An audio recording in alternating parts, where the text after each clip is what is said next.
સ્વામિનારાયણ હરે. તારીખ આજે 26 ઓગસ્ટ 2026 રોજના અનુક્રમમાં આપણે શ્રી રામાનુજાચાર્ય કૃત વ્યાસસૂત્રનું શ્રી ભાષ્ય જોઈએ છે. ગઈકાલે આપણે જોયું કે ભાઈ સમાન અધિકરણીય ન્યાય જે છે એમાં પેલા વિશેષ્યથી જુદું વિશેષણ હોય, પૃથક સિદ્ધ વિશેષણ હોય કે અપૃથક સિદ્ધ વિશેષણ હોય, પણ બંનેમાં સમાન અધિકરણીય તો બને જ છે. બને એવું ઘણી વખત કે એક દ્રવ્યની ઓળખાણ માટે બીજું દ્રવ્ય હોય, એ એની ઓળખાણરૂપ બને તો એ દ્રવ્ય જે બીજું જે છે તે એના આધારે પેલું પહેલું દ્રવ્ય રહ્યું હોય, એટલે પહેલાંના આધારે બીજું રહ્યું હોય તો એનાથી એવું કંઈ સમાન અધિકરણીય ન્યાયમાં કંઈ ભંગ થાય એવું કંઈ છે નહીં. કહેવાનું તાત્પર્ય શું છે? ભગવાન જે છે તેના અનંત કલ્યાણકારી ગુણો, એના વિશેષણો છે, એ પ્રમાણે જીવ અને માયા બંને જે છે એનો આધાર પણ ભગવાન જ છે અને ભગવાન એ બંનેના શરીરી છે, એટલે એમાં કંઈ સમાન અધિકરણીય ન્યાયનો ભંગ થતો નથી. અને એમ હોવાથી જીવ તે પરમાત્માનું શરીર છે, એટલે અન્વયી સંબંધે જીવમાં રહેલા ધર્મો તે પરમાત્માને વળગતા નથી. બરાબર? અન્વયી સંબંધ એટલે શું તે સાંભળો. જીવ તે પરમાત્મા જ નથી પણ પરમાત્માનું શરીર છે, તેથી જીવ પોતે પરમાત્મા નથી. જેમ અદ્વૈત વેદાંતમાં તત્ અને ત્વમ, એમાં તત્ જે છે તે પેલું નિર્ગુણ નિરાકાર બ્રહ્મ છે અને ત્વમ જે છે તે અહીંયા થઈ ગયેલો અવિદ્યાથી કલ્પાયેલો જીવ છે. એટલે એમ કહે કે જીવને વિશે જે દોષ હોય તે બધા પરમાત્માને લાગે છે અદ્વૈત વેદાંત પ્રમાણે, પણ વિશિષ્ટ અદ્વૈત વેદાંત પ્રમાણે નથી લાગતા. કારણ કે જીવ જે છે તે ભગવાનનું શરીર છે, ભગવાન પોતે નથી. અને તેથી જીવ તે પરમાત્મા જ, એટલે જીવ તે પરમાત્મા જ હોત તો જીવના દોષ પરમાત્માના દોષ થરત. બરાબર? પણ જીવ તો પરમાત્માનું શરીર છે અને શરીરના દોષ, કાણાપણું, કુબડાપણું એ આત્માને લાગતા નથી, તેમ જીવના દોષ પણ પરમાત્માને લાગતા નથી. ભાઈ આપણે આપણા જીવનમાં એવા ઘણા માણસ જોયા હોય છે કે જેને અંગે કંઈ ખોડખાપણ હોય, કોઈ બિચારાને દેખાતું ઓછું હોય, કોઈને સંભળાતું ઓછું હોય, કોઈની એક આંખની હોય, કોઈ ટીંગો હોય, કોઈ તુબડો હોય, કોઈ લંગડો હોય. બરાબર? એવા ઘણા બધા લોકો હોય. પણ હવે એ તો બધી શરીરની શારીરિક ખોડખાપણો છે, એને આત્મા જોડે કંઈ લાગતું ઓળખતું નથી. એટલે અન્વયી સંબંધે, અન્વયી સંબંધ એટલે શું તેનો અર્થ હવે સમજો. જ્યાં જીવ ત્યાં એ ધર્મો, એ જીવ સાથે જોડાયેલા ધર્મો. અન્વયી સંબંધ એટલે એ જીવ સાથે અપૃથક સિદ્ધ વિશેષણ, એટલે અન્વયી સંબંધે જીવમાં રહેલા તે પરમાત્માને વળગતા નથી. એટલે જીવના પણ જે કોઈ ધર્મો જે છે તે ભગવાનને નહીં લાગતા. કેવી રીતે? જીવના ધર્મો કયા કયા? તો ભાઈ જીવમાં જે અલ્પજ્ઞપણું છે, જીવ કર્મે કરીને જે કંઈ પણ એમ કહે કે ઊંચ નીચ યોનિને પામે, પછી એ જીવ જે છે એના જ્ઞાનની સંકોચ અને વિકાસ અવસ્થા થાય, પછી એ જીવ જે છે તે લક 84ને વિશે જાય, જીવ અધો ઉધ્વ પ્રકારે ગતિ કરે. તો આમાં પરમાત્માને કંઈ લાગતું ઓળખતું નથી.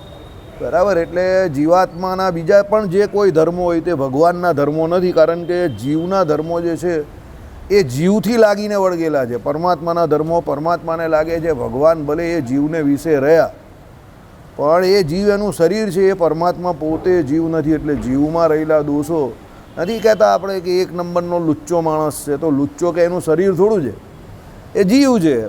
કે જિદ્દી માણસ છે તો કે એનું શરીર થોડું જિદ્દી છે, એ જીવ જિદ્દી છે. લોભીઓ છે તો એનો જીવ લોભીઓ છે ને.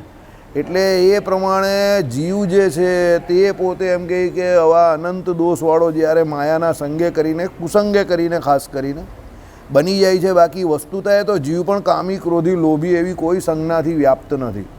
પણ આ માયાનો કુસંગ એવો છે અને એ ભગવાનની જ માયા છે કે એમાં પેલા જીવને મારાપણું મનાઈ જાય છે, શરીરને વિશે એને હુંપણું મનાઈ જાય છે, શરીરના સંબંધીને વિશે માળાપણું મનાઈ જાય છે. અને આ જગતમાં એને જે કંઈ દેખાય છે એ બધાને વિશે એને એવું મનાઈ જાય છે કે આ બધું મને મળી જાય તો સારું. એટલે એ મારાપણું જે એને અજ્ઞાને કરીને માયાને વિશે મનાય છે, એને કારણે એ બધા માયાના દોષો એને વિશે આવે છે. બાકી ભગવાનની દ્રષ્ટિએ તમે જોવા જાઓ તો એ જીવ પણ અતિશય શુદ્ધ છે, અનાદિ છે, પવિત્ર છે. અને તમે આમ જોવા જાઓ તો માયાના સત્વરજ અને તમે એ 3 ગુણમાંથી એક પણ ગુણનું કોઈ પણ વસ્તુ એનું એ ગુણ એને લાગતા વળગતા જ નથી, એ એનાથી સાવ જુદા છે. પણ હવે પેલી ભગવાનની માયા પણ અનાદિ છે, જીવ પણ અનાદિ છે, અને ભગવાને પોતે જ આ લીલા વિભૂતિ જે છે તે પેલી સાપસીડી જેવી બનાવેલી છે કે લીલા વિભૂતિમાં કેવું છે, સાપસીડી જેવું કે પેલો જાય પછી 99 પર બી પેલો સાપ એક હોય ને ઊભો રહેલો, એ સીધો પેલાને 12 કે 13 પર લઈ આવે. એમાં જીવ માટે ભગવાને એવી સાપસીડી બનાવેલી છે કે ભાઈ એ લીલા વિભૂતિમાં હોય એને પોતાનું સ્વરૂપ સમજાય, ભગવાનનું સ્વરૂપ સમજાય, માયાનું સ્વરૂપ સમજાય, અને પછી એ જો ભગવાનનું ભજન કરે, પોતે પોતાનું અજ્ઞાન જે છે અનાદિકાળથી એને વળગેલું એને છોડે. હવે એમ તો એમ પણ નહીં છૂટતું, બાજુ એ કંઈ કે હું છોડી દઈશ તો એમ કંઈ છૂટતું નથી. એ તો ભગવાનનું ભજન કરવાથી ભગવાનના પ્રતાપે કરીને જ છૂટે છે. આ કે આપણે કંઈ ભગવાન શ્રી કૃષ્ણ થોડા છે. શ્રી કૃષ્ણ ભગવાનનું તમે ચરિત્ર સાંભળો કે બલદેવજીનું ચરિત્ર સાંભળો તો તમને થાય કે આ બંને તો યાર જબરા માણસ છે, બરાબર. બધા છોકરાઓને અને એના આખા કુટુંબ પરિવારને એને બધાને પ્રભાસ પાટણ ફરવા લઈ ગયા. પેલા બધાએ મદિરાપાન કર્યું ને અંદર અંદર બધા લડ્યા અને કપાઈ મર્યા. અને ભગવાનને બળદેવજીને મારવા આવ્યા તો ભગવાને પણ એ લોકોને માર્યા અને કાપ્યા. એના જ ઘરના માણસને, એના જ ઘરના માણસોને ભગવાને પોતે પણ ને બલદેવજીએ પણ માર્યા અને કાપ્યા, બરાબર. અને પછી બલદેવજીએ જોયું કે હવે આમાં કંઈ રહ્યું નથી, બધા જ મરી ગયા, બરાબર. અનિરુદ્ધનો છોકરો એક પેલા વજ્રના હતા તે બચી ગયેલા, બાકી સાત્યકીથી માંડીને પ્રદ્યુમ્નથી માંડીને સાંબથી માંડીને બધા જ મરી ગયેલા. એકબીજાને કાપી નાખી ધડાધર ધડાધર, બધા જ મારીને બધા જ મરેલા. ઇવન અક્રૂરજી બી મરી ગયેલા. ખાલી ઉદ્ધવજી જ બચેલા હતા, એને પહેલેથી ભગવાને મોકલી દીધેલા. સાત્યકી બધા મોટા યોદ્ધા જે હતા તે બધા અંદર અંદર લડીને મરી ગયા. થોડા ઘણા જે એમ કહી કે દ્વારકામાં ભગવાને વસુદેવજી, ઉગ્રસેનજીને આ બધા જે હતા જૂના માણસો, અને બધા નાના નાના બાળકો હતા, વૃદ્ધો થોડા બચેલા, કારણ કે એ લોકોને પ્રભાસ પાટણ ભગવાન લઈ ન ગયા હતા એટલે એ બચેલા હતા. વૃદ્ધો બાળકો બચેલા હતા. અને પેલી વિધવા સ્ત્રીઓ હતી, તે વિધવા સ્ત્રીઓ પછી પેલા દારૂ કે ભગવાને જેવો દેહ છોડ્યો એટલે દારૂક ત્યાં પહોંચી ગયા દ્વારકામાં ભગવાનના સમાચાર લઈને. એટલે પેલા બધાની સ્ત્રીઓ ત્યાં આવીને એ બધી પણ સતી થઈ ગઈ. પણ એક જવાબ અહીંયા નહીં મળતો. ભગવાન શ્રી કૃષ્ણ શ્રીમદ ભાગવત એકાદશ સ્કંદ 31મો અધ્યાય શ્લોક નંબર 6 અને શ્લોક નંબર 20 પ્રમાણે પોતે પોતાના દેહ સહિત ધામમાં ગયેલા. તો પછી ભગવાને વચનામૃતમાં એવું કેમ લખ્યું કે એ ભગવાનની મૂર્તિને લઈને રૂકમણીજી બળી મુવા? એટલે અહીંયા આજે એક વાઇઝે વર્ષા થાય છે, બરાબર. જો ભગવાન પોતે સશરીરે જ ચાલ્યા ગયેલા, 2 શ્લોકમાં એવું કહે છે ને એ અમે કાલે 2 વાર વાંચ્યું. 6થા શ્લોકમાં શું થયું? બધા દેવતાઓ નીચે આવ્યા દ્વારિકાને વિશે, બધા જ રુદ્રાણીને પછી બધા જ શિવજીને એ ને પછી નારદજી, સનકાદિકજી, બધા ઋષિ મુનિઓ, બધા દેવતાઓ, ઇન્દ્રાણીને બધા જોવા આવ્યા. શું જોવા આવ્યા? બ્રહ્મા એમના પત્ની સાથે બધા જ જોવા આવ્યા. હવે જોવા શું આવેલા કે ભગવાન અહીંયાથી દેશ કેવી રીતે છોડે છે, તો એ લીલા જોવા માટે આવેલા. પણ ભગવાન ફટાક દઈને એવા નીકળી ગયા કે કોઈને ખબર જ નહીં પડી, અને સશરીર જ ચાલ્યા ગયા ભગવાન. એટલે 6થા શ્લોકમાં આ પ્રમાણે લખેલું છે કે ભગવાન સશરીર ચાલ્યા ગયા. અને પછી 20મા શ્લોકમાં જ્યારે પેલા બધાની સ્ત્રીઓ જે આવી, પેલા બધા કપાઈ ગયેલા ત્યાં, તો એ બધાની સ્ત્રીઓ તો પોતપોતાના પતિને શોધીને એના પતિના બોડી જોડે સતી થઈ ગઈ. પણ રૂક્ષ્મણીજીને ભગવાનની પટરાણીઓ શું કરે? કારણ કે એ તો બધી આમ જ, ભગવાન તો આમ જ ચાલ્યા ગયેલા. એટલે એ લોકો એકલી પછી એ રીતે પોતે સતી થઈ કે જે કંઈ કર્યું, એટલે એ લોકોએ પણ દેહ ત્યાગ કર્યો. સમજો, વસુદેવજીનો પણ દેહ ત્યાગ થઈ ગયો, દેવકીજીનો પણ દેહ ત્યાગ થઈ ગયો. પછી બીજા એક પેલા એમના માતા કોણ? રોહિણીજીએ પણ દેહ ત્યાગ કરી દીધો, બરાબર. હવે બચ્યા કોણ? તો ત્યાં જે થોડા ઘણા બચેલા હતા વૃદ્ધોને, બાળકો, તે ભગવાને કહ્યું કે આ બધા જે મરી ગયા છે એના સંસ્કાર કોણ કરશે? એટલે દારૂકને ભગવાને કહ્યું કે તમે દ્વારકા જજો અને ત્યાં જઈને સમાચાર આપજો. એટલે પછી આ લોકોનો જે કંઈ હશે તે, એટલે પછી આ લોકોમાં તો કોઈ બધા બચેલા નહીં, એટલે અર્જુનજીને બોલાવ્યા અને અર્જુનજીએ પછી એ બધાના જે કંઈ સંસ્કાર વિધિ કે આ જે કંઈ હતું તે બધું કર્યું, બરાબર.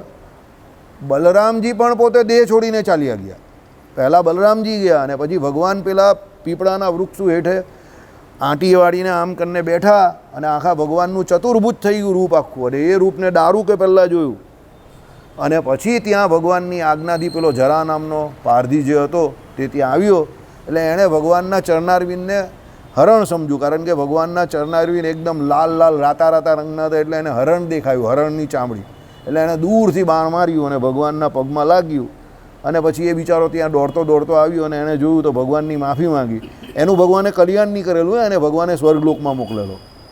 એટલે એ પછી એવું કહેતો હતો કે મારી તો ગતિ બગડી ગઈ ને, મેં આટલું મોટું પાપ કરી નાખ્યું. પણ એને ભગવાનની પ્રાર્થના બહુ સરસ કરેલી કે જ્યાં બ્રહ્માજી જેવા કે શિવજી જેવા કે આવા મોટા મોટા દેવતાઓ તમારા સ્વરૂપને ઓળખી નહીં શકતા, તો અમારા જેવા એમ કહે કે નીચ યોનિમાં જન્મનારા નહીં ઓળખી શકીએ, એમાં અમારો શું વાંક? ભગવાન કહે ગતમ ન સોચ્યામી, આ તો મારી ઈચ્છાથી જ થયું છે. ચાલો હું તમને મારા જીવતા જીવત જ સ્વર્ગલોકમાં મોકલું છું, એટલે એને સ્વર્ગલોકમાં મોકલી આપ્યા.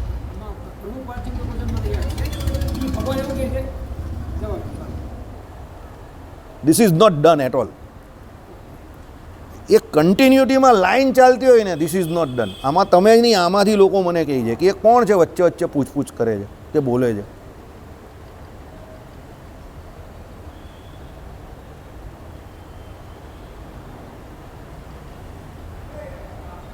Bad habit, really bad habit. કોઈ દિવસ કથા ચાલતી હોય, એક લાઇનમાં ચાલતી હોય ને, ચરિત્રની ખાસ કરીને, તો વચ્ચે નહીં બોલવાનું. એ પછી છેલ્લે જે કંઈ કહેવું હોય તે કહેવાનું, પોતાના વિચારો. તત્વજ્ઞાન ચાલતું હોય તો તમે ત્યારે સવાલ કરી શકો, અને ચરિત્ર ચાલતું હોય ને એની એક રીત છે એવી, અને એમાં લોકો જે હોય ને તે ચરિત્રને વિશે ખોવાઈ જતા હોય. અને ઘણાને ચરિત્રમાં બહુ રસ છે, મને પણ છે, પણ મારી અવસ્થાને જોઈને હું અત્યારે, કે બીજાની અવસ્થા જોઈને હું વધારે તત્વજ્ઞાનને પ્રિફર કરું છું.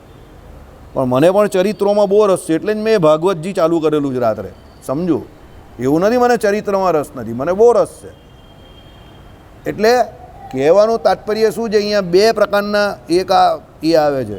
અત્યાર સુધી મને પણ એવું લાગતું હતું કે પેલો જે જરા નામનો પારધી જે છે એને ભગવાને ગોલોકધામમાં મોકલેલો, પણ એ ગોલોકધામમાં નહીં ગયેલો, એ સ્વર્ગલોકમાં ગયેલો, એવું બે જગ્યા પર લખેલું છે ભાગવતજીમાં.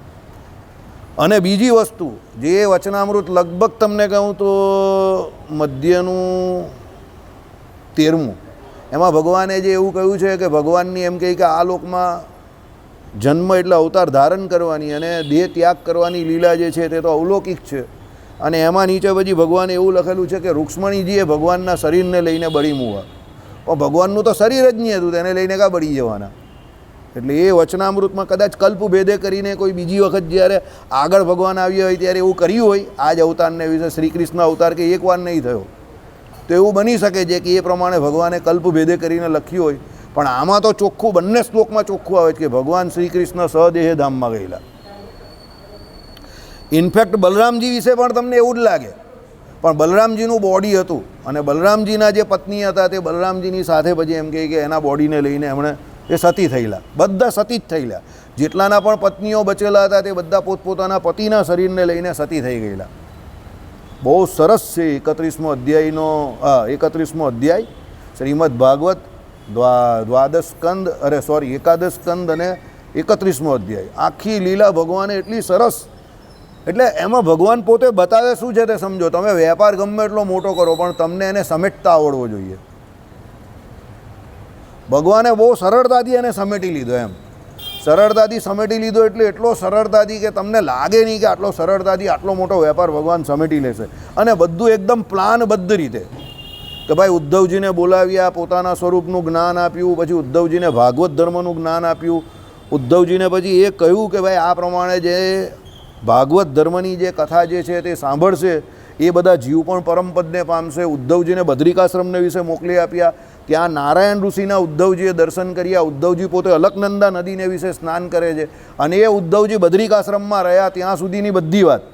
હવે એ જ ઉદ્ધવજી પછી રામાનંદ સ્વામી રૂપે આવેલા હતા, સમજો. એટલે એ ભાગવતમાં જ્યાં જ કથા વિરામ પામે છે, એ જ કથા સત્સંગી જીવનની શરૂઆતથી થાય છે. ઉદ્ધવજી ત્યારે સદેહ જ હતા. એને ઉદ્ધવજીને તો ભગવાને પરાણે કાઢી મૂક્યા, યુ કેન સે દેટ.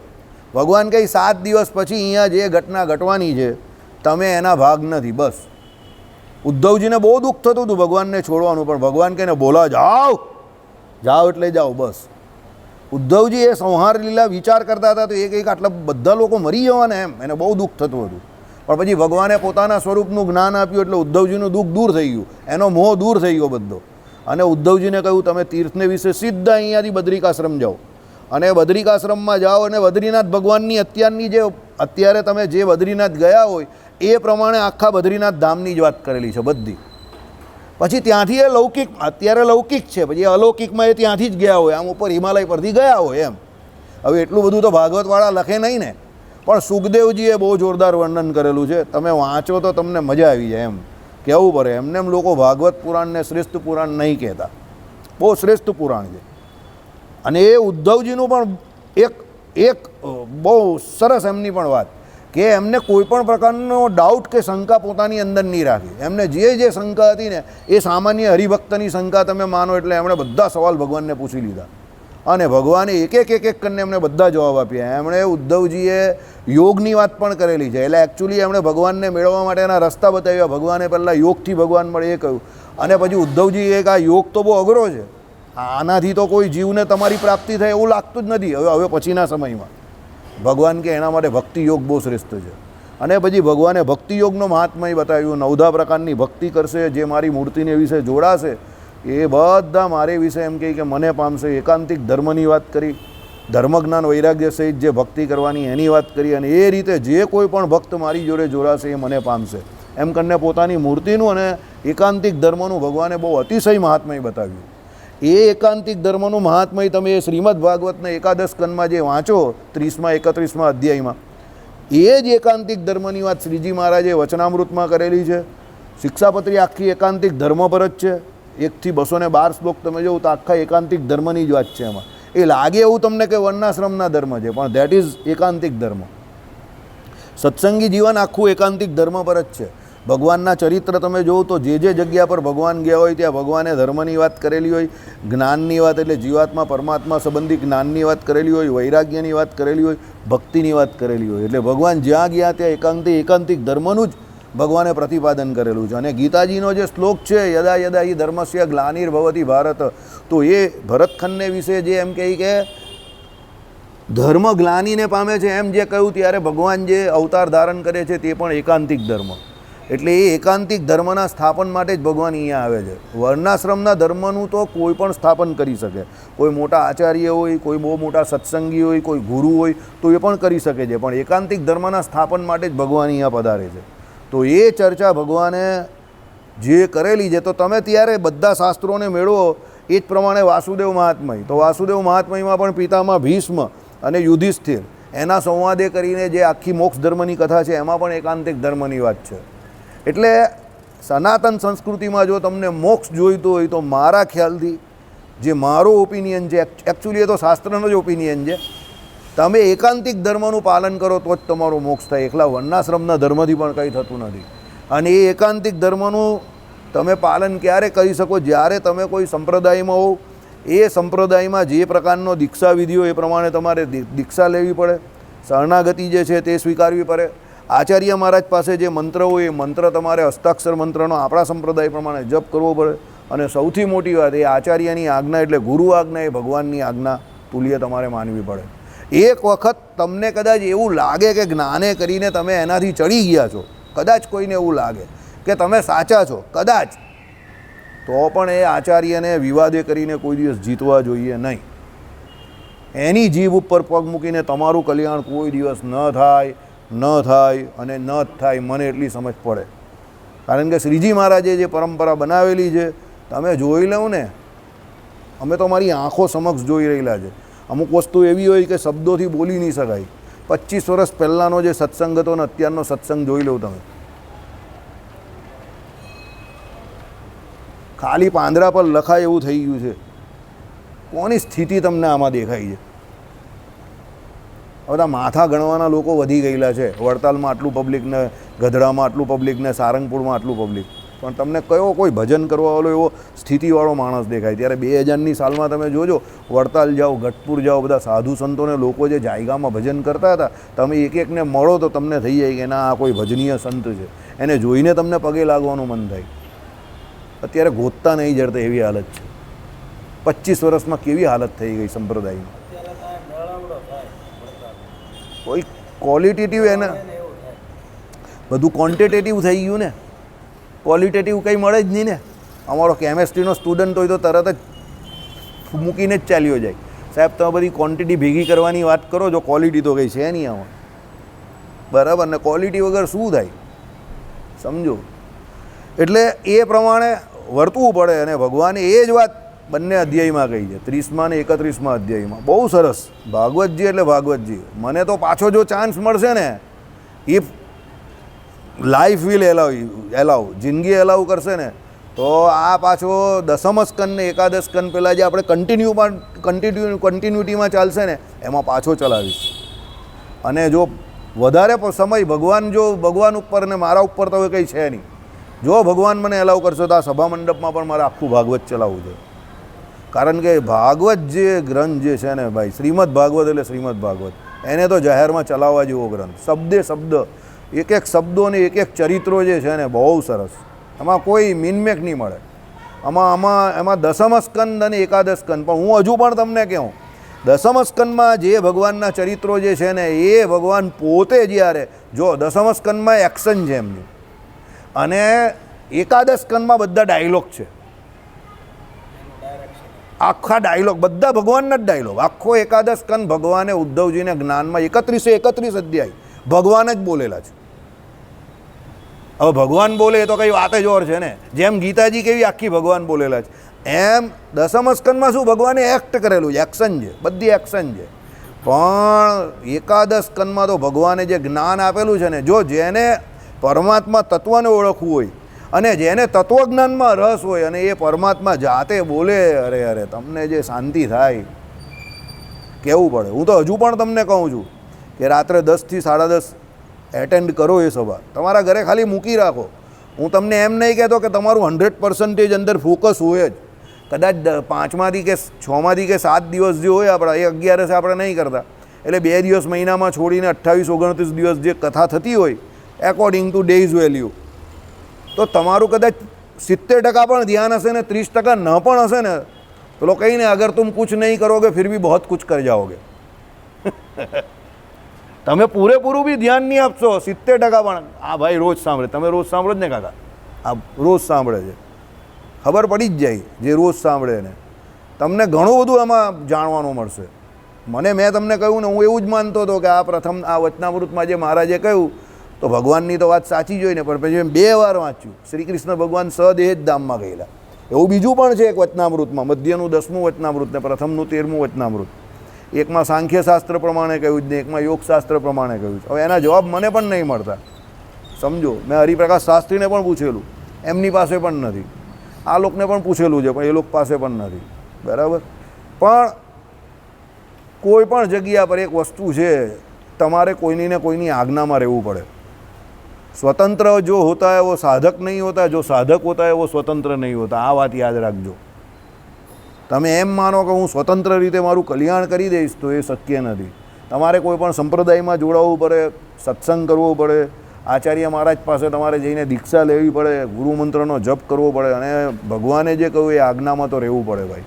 બાકી સ્વતંત્ર રીતે તમે તમારી રીતે નિર્ણય લેવા જાઓ કોઈ પણ, તમારો મોક્ષ નહીં થાય. મને એટલી ખબર પડે. તમે બીજું બધું ગમે તે કરી શકો, આ લોકમાં કદાચ ઝંડા ગાડી દેવો કે તમે બહુ હોશિયાર, તમે આમ તેમ, પણ મોક્ષ નહીં થાય તમારો.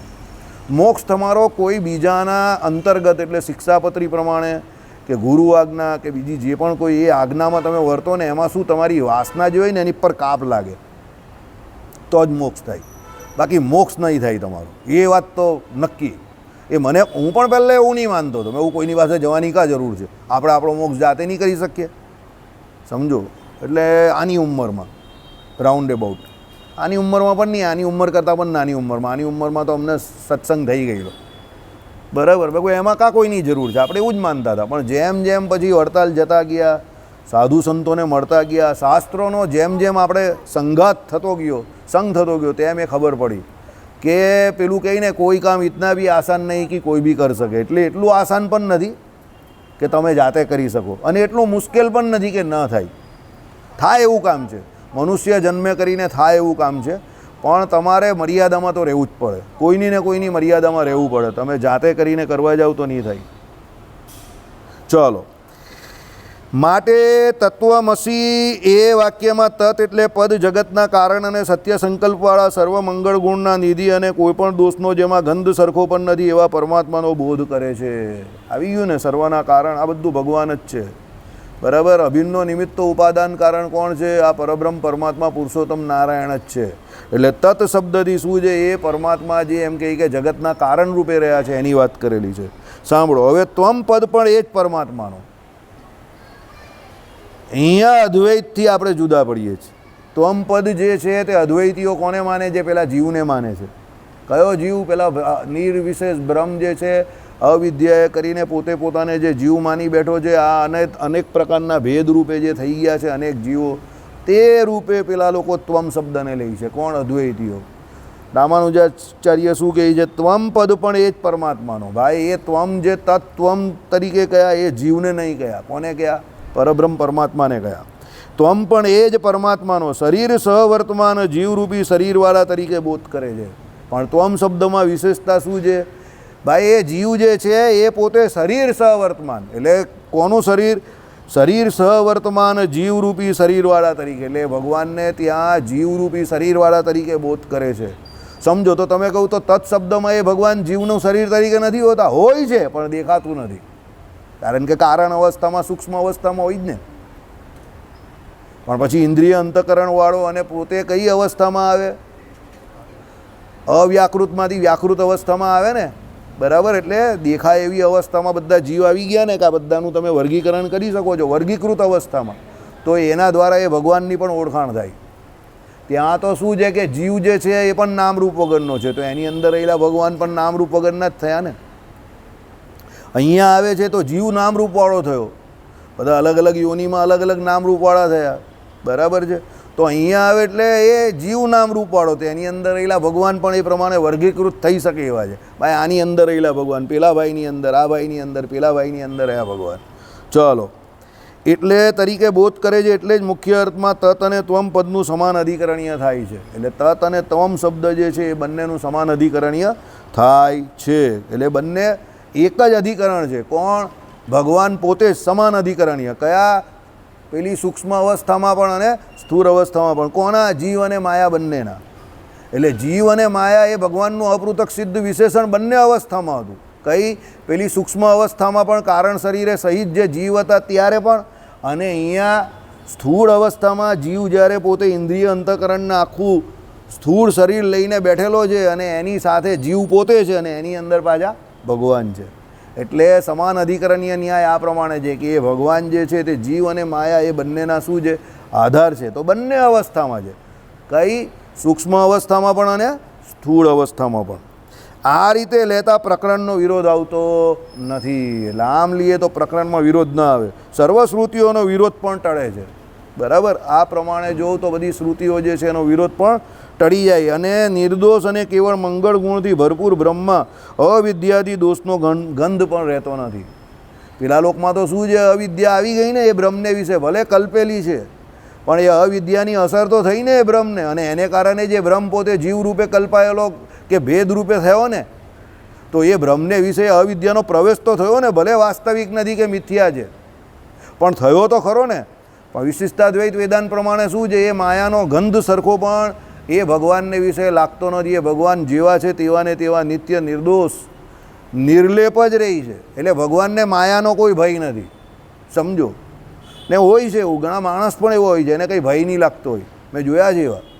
આમને આમ બિંદાસ જ ચાલતો હોય. પેલો કંઈક આગળ આમ થયું તેમ થયું, કંઈ એને અસર જ નહીં, સીધો સીધો ચાલ્યા જ કરે આવે, બરાબર. અમારા ફળિયામાં પેલો હતો ને એ પ્રમાણે એના પેલા લોકોના વિસ્તારમાં જાય અને પાછો ત્યાં જઈને ઉઘરાણી પણ કરી લાવે. પેલો કહે કે તું ક્યાં છે તે ખબર છે? તે કંઈ ખબર જ છે ને એમ કહી કે, બરાબર. અને પેલો ચાંચું કરે તો ત્યાં જઈને દાદાગીરી પણ કરી આવે પાછો. પેલા એનો પ્રભાવ જ એવો ને કે પેલા લોકો એ લોકોના વિસ્તારમાં પણ એને જોઈને ઠંડા પડી જાય.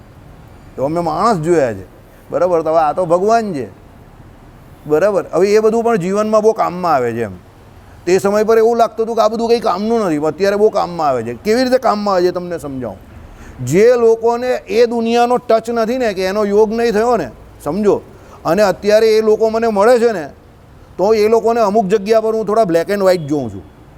બ્લેક એન્ડ વ્હાઇટ એટલે સમજ્યા ને, કે જિંદગીનો એ ભાગ એ લોકોએ જોયો નથી, એટલે એ લોકોને એ રીતે ખબર નહીં પડતી અમુક બાબતમાં. આઈડિયા આવે છે. જિંદગીમાં ઘણા બધા અનુભવ એવા હોય કે જે દરેકને મળ્યા નહીં હોય, તો એવા અનુભવ પણ કામમાં આવે છે અત્યારે, શાસ્ત્રોની દ્રષ્ટિએ પણ ને બહાર પણ, પ્રેક્ટિકલી પણ બહુ કામમાં આવે, બરાબર. ચલો, એટલે શું કહ્યું? કેવળ મંગળ ગુણથી ભરપૂર બ્રહ્મમાં અવિદ્યાથી દોષનો ગંધ પણ રહેતો નથી. માટે જીવ સાથે બ્રહ્મનું જે સમાન અધિકરણીય કરવામાં આવ્યું છે તે પણ સિદ્ધ કરે છે કે બ્રહ્મ એ પોતાના વિશેષણ બનેલા જીવ થકી જુદું છે. વિજ્ઞાનમય જીવથી આનંદમય પરમાત્મા જુદો છે. એટલે પેલા લોકો જે કહે છે વિજ્ઞાનમય છે તે જ આનંદમય છે. કોણ કહે છે એવું? અદ્વૈતીઓ કહે છે. પણ આપણે શું કહીએ છીએ? વિજ્ઞાનમય છે તે આત્મા છે અને આનંદમય છે તે કોણ છે? પરમાત્મા છે. કેવી રીતે? વિજ્ઞાનમય એટલે જાણનારો, બરાબર. હવે મને એમ થાય, કોઈ મને પૂછે કે ભાઈ તારે જાણવું છે ને, તો શું જાણવું છે? મને કોઈ પૂછે તો, કોઈ બીજાની હું વાત નહીં કરતો, તો હું શું કહું? ભાઈ ભગવાનને જાણવા છે. કારણ કે બીજું બધું જેટલું પણ જાણેલું છે તે મૂળભૂત તો અજ્ઞાન જ છે. છોડવાનું છે ને બધું. તો અજ્ઞાનને જાણીને કેટલું જાણવું? અને એની પણ પાછી કોઈ મર્યાદા તો છે નહીં કે ભાઈ આટલું જાણી લીધું એટલે ફૂલ થઈ ગયું. પણ એક ભગવાનને જાણી લઈ તો આમાં આવ્યું એ પ્રમાણે કે એક બ્રહ્મને જાણી લઈ તો બધું જાણી લીધું. તો પછી ભગવાનને જ જાણવાનો હોય ને. તો વિજ્ઞાનમય કોણ છે? આત્મા છે, જાણનારો છે, બરાબર. તો આનંદમય કોણ છે? તો પરમાત્મા છે. કેમ? પેલો જે વિજ્ઞાનમય માણસ છે, જે હોશિયાર માણસ છે, જેનામાં જ્ઞાન નામનો ગુણ રહેલો છે, જેનામાં જાણપણું રહેલું છે, એને એટલી અક્કલ ભગવાન બુદ્ધિ આપી જ દઈ કે તારે તારા જાણપણાનો ઉપયોગ કોને જાણવા માટે કરવાનો છે? આનંદમય પરમાત્માને. કેમ? ભગવાન કંઈ બીજું તે તારા જાણપણાથી જગતમાં ઘણું બધું જાણ્યું. શું મળ્યું તને એનાથી ભાઈ? જ્યાં ભગવાન શ્રી કૃષ્ણ આખી લીલા 7 દિવસમાં પાછું શું કહી ગયા ખબર? પેલા દારૂકને કહ્યું કે એ બધા જે બચેલા દ્વારિકામાં એને કહી દેજો કે ઇન્દ્રપ્રસ્થ ચાલ્યા જાય અર્જુન જોડે. ન જશે તો 7 દિવસમાં દ્વારિકા આખી બોળી દઈશ, ડુબાડી દઈશ. એક પેલું દ્વારિકાનું મંદિર છે એ બચી જશે એવું ભગવાને કહ્યું કે દ્વારિકાનું મંદિર બચશે.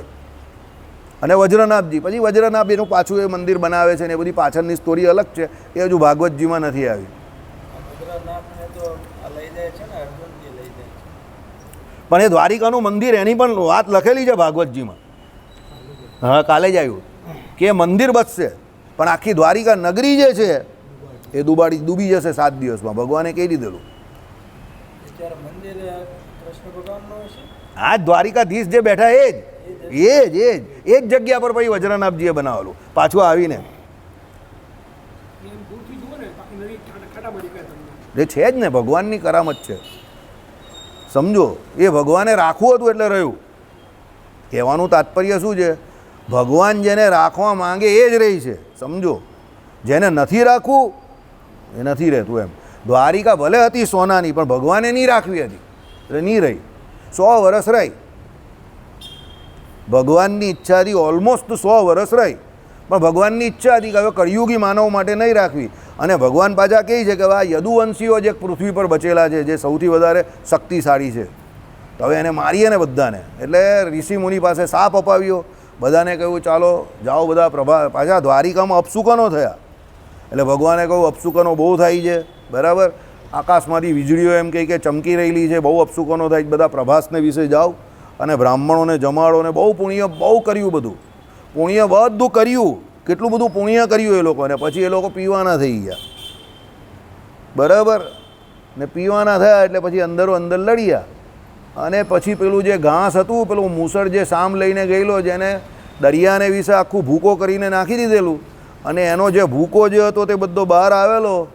અને પેલી જે વનસ્પતિ હતી એરુકા નામની, એરિકા કે એરુકા એવું કંઈક નામ છે, એનો ઉપરનો ભાગ, એની ઉપર પેલો જે લોખંડનો ભાગ, પેલો મૂસળનો ભાગ હતો તે બધો લાગી ગયેલો.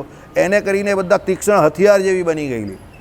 અરે છેલ્લે તો એ બધા એકબીજાને મારી અને મુઠ્ઠાથી પણ માર્યા. કેટલા બધા જ મરી ગયેલા એમાં. સામ મરી ગયો અને પ્રદ્યુમ્નજી ગયા અને અક્રૂરજી પણ ગયા અને બધા લડીને કાપી એકબીજાને બધા કાપી નાખ્યા. અરે ભગવાનને ને બલદેવજીને મારવા ગયા એ લોકો પીને.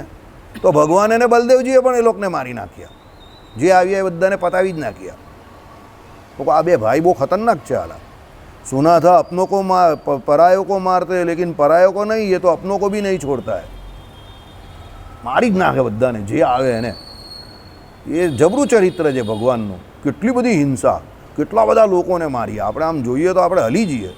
આખું ભારત સાફ કરી નાખ્યું આ બંને ભાઈએ મળીને. અને પાંડવો પાસે સાફ કરાવડાવ્યું. બધો કચરો સાફ કરી નાખ્યો. ક્ષત્રિયો જે કોઈ રાજાઓ હતા બધાને પૂરા કરી નાખ્યા. ને યુગ પરિવર્તન કરવાનું હતું એટલે એની જરૂર હતી એટલે ભગવાને બધાને પૂરા કરી નાખ્યા. અને ફટાફટ લીલા પૂરી કરીને નીકળી પણ ગયા. સમય સમાપ્તિ કી ઘોષણા. કામ કહું ફટાફટ એમ. એટલે વિસ્તાર કરવો હોય એટલે એમાં જોવાનું શું છે, માયાનો જ્યારે વિસ્તાર કરવો હોય તો ભગવાન બહુ ઇઝીલી એનો વિસ્તાર પણ કરી દે છે. અને એને સંકોચી હોય તો સંકોચી પણ લઈ જાય, એને બંધન કોઈ નથી એમ. એ જ્યારે જે કંઈ કરે છે તો બધું સુપર હીરોની જેમ કરે છે. પેલો સુપર હીરો કરતો હોય ને એવી રીતે કરે છે. અને આટોપવું હોય તો આટોપી પણ લઈ જાય, બધું સુપર હીરોની જેમ એમ, એને બંધન કોઈ નથી. એટલે આ બધું તમે શાસ્ત્રોમાં જે સાંભળો કે નિત્ય નિર્દોષ આમ તેમ, એ ભાગવતજીના ચરિત્રથી તમને ખબર પડે કે ના એ નિત્ય નિર્દોષ છે. એને એવી ચિંતા નથી કે હું ચાલ્યો જઈશ તો પેલી 16,108નું શું થશે.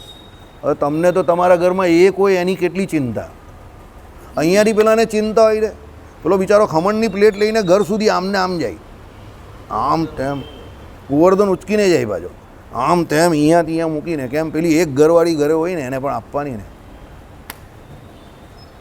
ને પેલો 16,108 બધી નીકળી જવાની, એની કોઈ ચિંતા જ નહીં. એને દારૂકને કહી દીધું તું ઘરે ત્યાં સમાચાર આપી દેજે ખાલી. ગયા નહીં, ઘરે જ નહીં ગયા. ત્યાંથી પ્રભાસ પાટણ ચાલ્યા ગયા, ઘરે જ નહીં ગયા. અને મરવાની તૈયારી, જવાની તૈયારી કરી દીધી. દેવતાઓને પણ ચાન્સ નહીં આપ્યો જોવાનો લીલા, એની ઈચ્છા નહીં હતી. બસ ચાલ્યા જવાનું એટલે ચાલ્યા જવાનું, અને સશરીર જ ચાલ્યા ગયા. એટલે વચનામૃત પર પેલો ડાઉટ છે એક કે રૂક્ષ્મણીજી બોડી લઈને બળીમાં, તો એ બળી કેવી રીતે ગયા? કારણ કે ભગવાન તો સશરીર ચાલ્યા ગયેલા, તો બોડી હતું જ નહીં. 6ઠ્ઠો શ્લોક ને 20મો શ્લોક, બરાબર, 31મો અધ્યાય 2 વાર વાંચ્યું મેં કાલે. આ બોડી હતું નહીં તો રૂક્ષ્મણીજી શું લઈને બળી ગયા એ ખબર નહીં પડતી. અને એ બાજુ પાછળથી લખેલું પણ છે કે સતી થઈ બીજી બધી તો પોતપોતાના પતિના શરીરને લઈને, પણ રૂક્ષ્મણીજીને ભગવાનની જે રાણી હતી એની પાસે તો શરીર જ નહીં હતું, એટલે બધી આમ જ ગઈ. સમજો. એટલે અમુક વખતે વચનામૃતમાં પણ વચ્ચે વચ્ચે એવું આવે છે, બરાબર. એટલે શોધાય તો આવું બધું શોધાય, બીજી બધી કોઈ માથાકૂટ થાય નહીં, વિવાદ થાય એવી મને એવું લાગે. પછી બીજાને જે લાગતું હોય તે. ને ગુરુ આજ્ઞામાં તો જરા પણ વચ્ચે નહીં પડાય. વચ્ચે પેલું શેર બજારવાળું આવેલું તો મને એવું લાગ્યું, પછી મહારાષ્ટ્રીએ કહ્યું એટલે આપણે વાત મૂકી દીધી. બાકી પ્રશ્ન તો મારી પાસે પણ બહુ હતા ત્યારે પણ. કોણ 1 મહિનામાં ને 2 મહિનામાં વેચી નાખે શેર? મને બતાવો નહીં. RNRLનું મેં તમને નહીં કહેલું, 16 રૂપિયાનો શેર 300 રૂપિયા કંપની ખોલ્યા વગર થઈ ગયેલો. તો કંપની નીચો ચાલુ થયેલી તો 300 રૂપિયા ભાવ કેવી રીતે થઈ જાય? તો પછી એને કોણ ચલાવે? સટોડિયા જ ચલાવે ને. બસ તો પછી એ ગણિતની ચોપડી થોડી ચાલે. મારી પાસે દલીલ હતી, પણ ગુરુ આજ્ઞાને શિરોધાર્ય કરીને આપણે દલીલ નહીં કરી. કેમ? આપણે ગુરુ કરતાં મોટા નહીં થવું ભાઈ, કોઈ રીતે નહીં થવું. અને હું તો કહું ભગવાનને રોજ હું તો પ્રાર્થના કરું જ છું, તમે પણ કરજો. ભગવાનનો ભક્ત, ગરીબ, બ્રાહ્મણ અને એક ઉમેરજો, હું ઉમેરું છું ગુરુ. આ 5નો કોઈ દિવસ અવગુણ ન આવવો જોઈએ અને દ્રોહ નહીં થવો જોઈએ, તો જ ધામમાં જશો. બાકી ભલા જ્ઞાની બાની બધા ગોટા ખાતા થઈ ગયા, બરાબર. ભૂત થયેલો એક માણસ, એક બ્રાહ્મણ કાશીને વિશે ભૂત થયેલો હતો, શાસ્ત્રાર્થ મહારથી હતો, બધાને હરાવેલા હતા. અને શિવજીએ છેલ્લે એવી લીલા કરેલી કે એને શિવજીએ ભૂત એ થયો એવું સ્વપ્ન દેખાડેલું કે હું કાથી ભૂત થવાનો. પણ પછી ત્યાંના બધા જે બ્રાહ્મણો હતા એણે કહ્યું કે તું બધાને હરાવે છે ને શાસ્ત્રાર્થમાં, એટલે તું ભૂત થવાનો છે એવું તને શિવજી દેખાડે છે. તો હવે શું કરવાનું? તે કે તારે ભજન કરવાનું છે. એટલે પછી એણે બધી માથાકૂટ મૂકી દીધી શાસ્ત્રાર્થની, અને કાશીના કિનારે ગંગાજીના કિનારે ભજન કરતો થયો. અને પછી એનું કલ્યાણ થયું, કારણ કે કાશી તો મુક્તિની નગરી છે ને, એટલે પછી એનું કલ્યાણ થયું. પછી ભગવાન શિવ પ્રગટ થયા અને મળવા આવેલા કે મારે તારો ભવ બગાડવો નહીં હતો, અને તું છેલ્લે કાશી આવેલો ને મારી નગરીમાં, એટલે મારે તારો ભવ બગાડવો નહીં હતો, એટલે મેં જ તને એ સ્વપ્ન પ્રેરેલું કે તું ભૂત થાય, કારણ કે તું ભજનમાં લાગી જાય ને એટલે, બરાબર. આ તો હિરણ્યાક્ષ જેવી વાત થઈ ગઈ. પેલો ગદા લઈને નહીં ફરતો હતો યુદ્ધ કરવા માટે, એમ બધા તૈયાર થઈ ગયા છે આજકાલ. ગુરુ જોડે પણ ચુનૌતી એની શાસ્ત્રાર્થ કરવા માટે. ગુરુને બી નહીં છોડવાના, એને બી નીચે પાડો, બરાબર. પણ આપણું કોઈ દિવસ નીચું પડવું જોઈએ નહીં. ભગવાન આવી કુબુદ્ધિ આપણે ન આપે એવી ભગવાનને પ્રાર્થના કરજો. શ્રીપતિમ શ્રીધરમ સર્વદેવેશ્વરમ ભક્તિધર્માત્મજમ વાસુદેવમ હરે માધવમ કે